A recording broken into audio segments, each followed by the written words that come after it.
Hi, I recently had this session on how to help you study, and all the parents asked me this question, that how do we help kids study online and how are they struggling online to pay attention to it, to have a self-disciplined manner of study.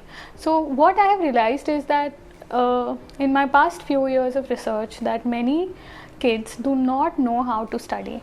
Now there's a difference between what to study, why to study, and how to study.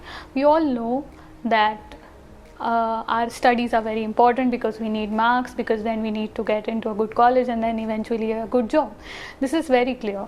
But then we don't know the intricacies of how a single mark can make a difference for you, how a single mark can create an opportunity for you where you get a seat in the college that you want, or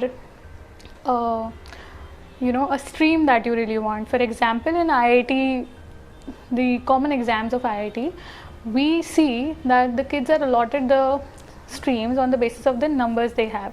The kid who may get mechanical engineering will not be eligible for computer science in the same college, so they have to they realize it very late, and then there is no chance for improvement. The second problem that is that we don't know how to study. We all have our natural styles, but we don't know how to transform our brain from a copy paste machine to a machine that actually learns, digests, and uses that information in future also. What is the need of that study, and how do we present that? So there are three elements in study. Number one is analyzing and reading. The second one is coding and memorizing, and the third one is presentation.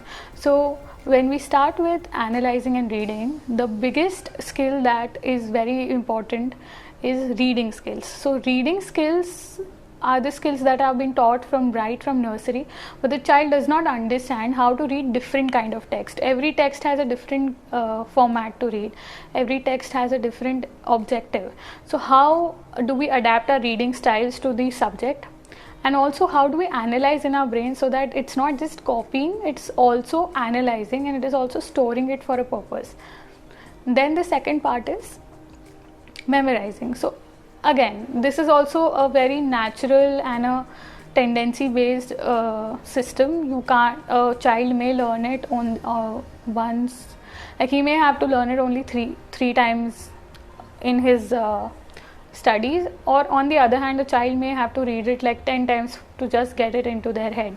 But so it depends on what is your style of learning and how do you learn it. So my one tip that I can give you is that writing helps a lot. If you write something down, your brain works 4 times than reading alone. So if you include writing down your text, then it will be very helpful. That is eventually making notes. And the third part is presentation. So even if you know everything, even you've read everything, but when the part comes to present it to the reader who's going to evaluate your answers, then you may not fall completely into their frame, that you may write an introduction. So there is one tip I can give you is there are 3 parts in an answer or any kind of text. One is introduction, the other is body, and then there is conclusion.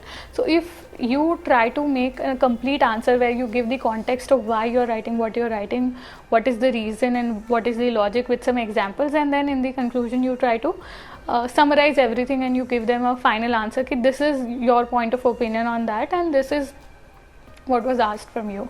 So if you remember all these tips in your study pattern, then it will be very helpful. And if you feel that you need help in studying, then you can always contact me, and we have a plan which helps you immensely. There is a complete mentorship.